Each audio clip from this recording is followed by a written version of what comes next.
तो आज हम आप लोगों को बताएंगे कि एसडीपी पाइपलाइन में गेट वाल्व या स्लूज़ वाल्व कैसे लगाया जाता है। सबसे पहले हमें जहां पर वाल्व लगाना है वहां की खुदाई करनी होती है। जैसे कि आप देख रहे हैं कि खुदाई हो चुकी है, पर इसके नीचे डबल लाइन है, इसके नीचे एक और पीवीसी की लाइन है। तो सबसे पहले अपन को पाइप को काटना होता है, सीधा पाइप काटना होता है। देखिए, ये देख रहे हैं कि ये वाल्व है, हमने वाल्व को फिटिंग करके रखा है। तो अभी हमारी पाइप की कटिंग चल रही है। ये इसका टेल पीस कहलाता है, ये इसकी गैस्केट कहलाती है और ये फ्लेंज कहलाता है। ये नट बोल्ट होते हैं, ये सब वाल्व के कंपोनेंट्स हैं। यह 80 mm डाया की वाल्व है। अब देखिए, एक साइड का पाइप कट जाने के बाद हम दूसरी साइड पाइप को काट रहे हैं। तो वाल्व लगाने के लिए जो विधियां आपको बता रहे हैं वो ध्यान से देखिए आप। इसी तरीके से आप एचडीपी लाइन में वाल्व लगा सकते हैं। अब देखिए, नाप कर हमने पाइप को अब काट लिया है दोनों साइड से। अब बाल्ब को भी फिट करके देख लिया है। अब इसके ऊपर जो नीली पट्टी लगी हुई होती है वो पट्टी छील रहे हैं हम चीजल की सहायता से। एक साइड की देखिए पट्टी छिलने वाली है। इस साइड की पट्टी छिलने के बाद भी हम दूसरे साइड की पट्टी भी छीलेंगे। इस साइड की पट्टी का छीलने का काम लगभग पूरा हो चुका है। अब हम दूसरी साइड चलेंगे, दूसरी साइड की पट्टी को भी छीलेंगे।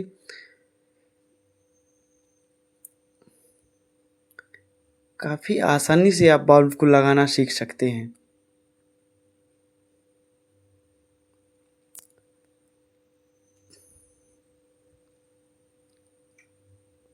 एसडीपी 90 mm डाया की पाइपलाइन में हम लोग बल्ब लगा लें। देखिए, दोनों साइड की पट्टी लगभग छिल चुकी हैं।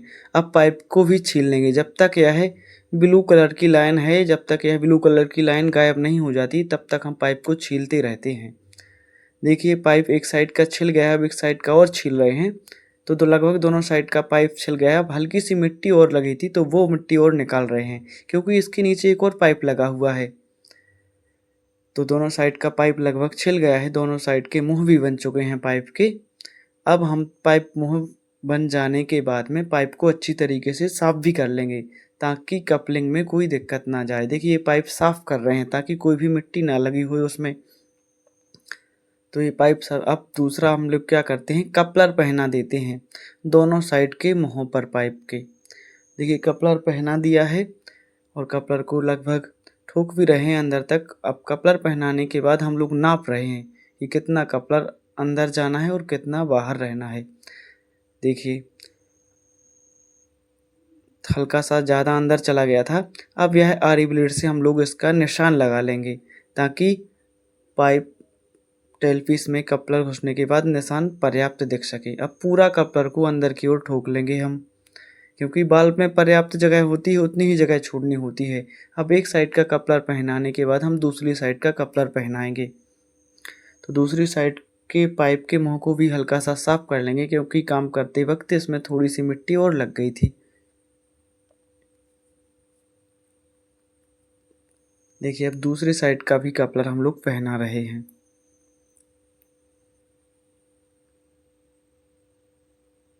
अब हल्के से हम इस हैमर की सहायता से कपलर इसमें फिट करेंगे पाइप में।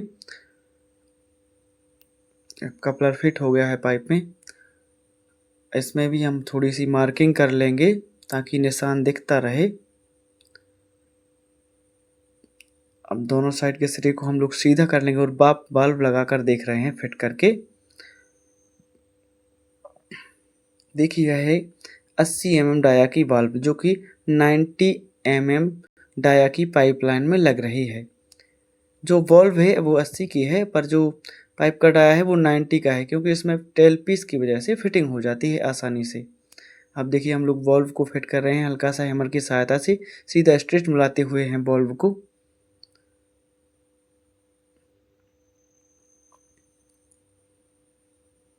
थोड़ी सी दिक्कत आ रही क्योंकि इसके नीचे पीवीसी पाइप लगा है, इस वजह से, क्योंकि नीचे की लाइन टूटने का भी डर है। अगर जरा सा भी प्रेशर देंगे तो वो लाइन भी क्षतिग्रस्त हो सकती है। देखिए, यह आसानी से अब बल्ब लग गई थोड़ा घुमा के। अब बल्ब लग जाने के बाद हम क्या करेंगे, इसका फ्यूजिंग का काम रहता है। जो इसमें 90 mm डाया के कपलर लगे हुए हैं उनमें फ्यूजिंग भी देना होता है। तो चार्ज वाली फ्यूज़न मशीन से हम लोग कपलर को फ्यूज़न देंगे, जिससे कपलर हीट हो जाए और पाइप में अच्छी तरीके से जोड़ बना सके। तो फ्यूजिंग का काम चालू हो गया है दोनों कपलरों में, दोनों साइड। तो यह है, पहली साइड के कपलर में हम लोग फ्यूजिंग कर रहे हैं। फ्यूजिंग मशीन में फ्यूज़न कपलर की जो फ्यूज़न टाइम दिया है उसके हिसाब से ही फ्यूज़न देना होता है, ना ज़्यादा ना कम। थोड़ा वेदर पर भी यह डिपेंड करता है। गर्मी का माहौल है तो थोड़ी कम फ्यूजिंग चल जाती है, और ठंडी का माहौल हो तो थोड़ी ज़्यादा फ्यूज़न देनी पड़ती है। एक साइड का कपलर फ्यूज़न हो गया, अब दूसरे साइड का कपलर हम लोग फ्यूज़न कर रहे हैं।